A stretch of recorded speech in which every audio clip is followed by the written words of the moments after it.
Assalamualaikum warahmatullahi wabarakatuh. Selamat siang. Kenalkan, nama saya Dwita Purnamasari, peserta pelatihan dasar calon pegawai negeri sipil golongan 3 angkatan 129 di lingkungan pemerintah Kabupaten Sambas. Pada presentasi saya kali ini, saya akan menjelaskan mengenai analisis isu kontemporer. Konsepsi perubahan dan mengapa perubahan itu penting. Perubahan pada dasarnya bukanlah penerapan teknologi, metode, dan struktur baru. Perubahan pada dasarnya adalah mengubah cara manusia dalam berpikir dan berperilaku.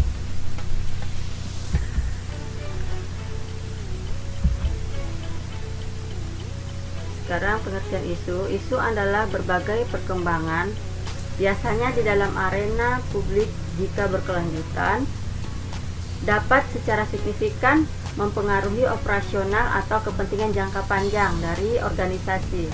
Dapat disebut juga bahwa isu merupakan titik awal munculnya konflik jika tidak dikelola dengan baik. Sedangkan strategis merupakan segala sesuatu yang berhubungan atau berdasarkan strategi-strategi yang telah ditentukan untuk mencapai tujuan dan target. Pengertian isu strategis. Isu strategis merupakan topik atau masalah penting yang berkaitan dengan cara atau upaya pencapaian tujuan yang harus dikedepankan untuk didiskusikan karena berdampak signifikan bagi kondisi masa depan daerah atau masyarakat.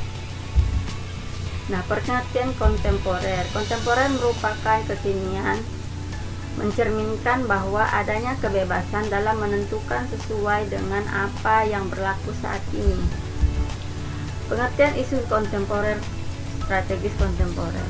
Isu strategis kontemporer adalah isu yang modern, yang eksis dan masih berlangsung sampai sekarang.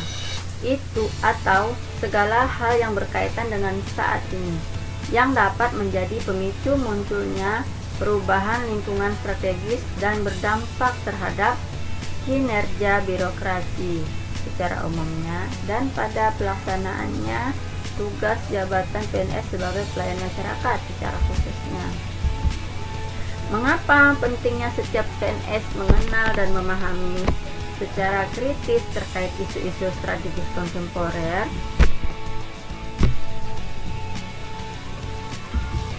Dengan mengenal dan memahami isu-isu tersebut, PNS akan mampu memahami konsepsi perubahan lingkungan yang strategis sebagai wawasan PNS untuk menyadari dan berpikir kritis dalam menghadapi perubahan lingkungan strategis tersebut dan menjalankan tugas jabatan sebagai PNS profesional pelayanan masyarakat.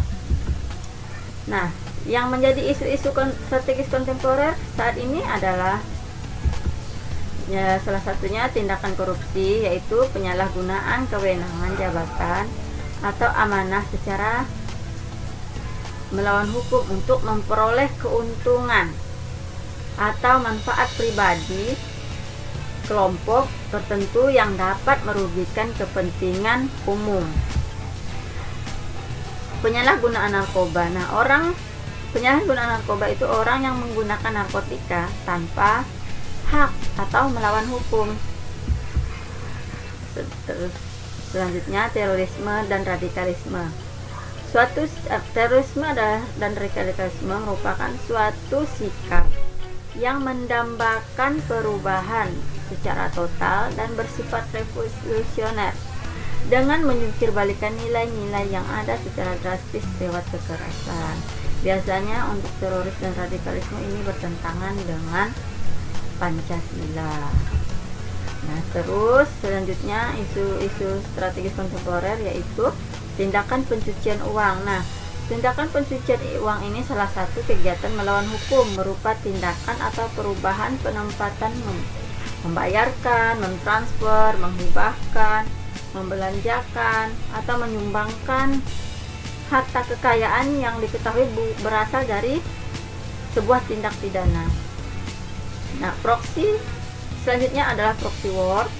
Proxy war merupakan perang melalui berbagai aspek kehidupan, baik melalui politik, melakukan ekonomi, sosial, budaya, termasuk hukum, termasuk juga dengan hukum.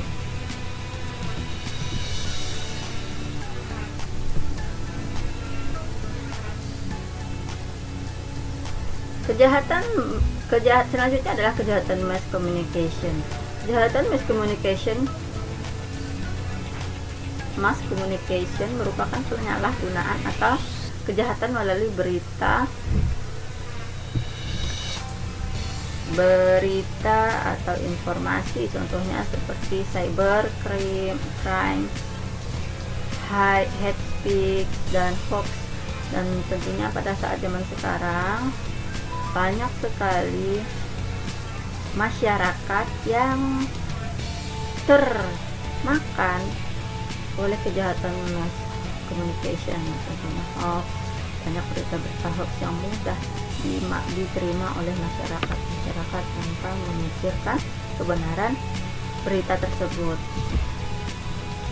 Selanjutnya, apa saja alat untuk membantu menganalisis isu tersebut? Nah, ada beberapa cara dalam menganalisis isu kontemporer, yaitu dengan SWOT, APKL, USG, Kurzweil atau mind map, gap analysis, pohon masalah, cost benefit analysis, fishbone diagram, force field analysis. Yang secara umum yang sering dilakukan untuk menganalisis isu biasanya digunakan APKL dan USG. Terima kasih. Itulah beberapa isu kontemporer yang bisa saya tampilkan. Wabillahi taufiq wal hidayah. Assalamualaikum warahmatullahi wabarakatuh.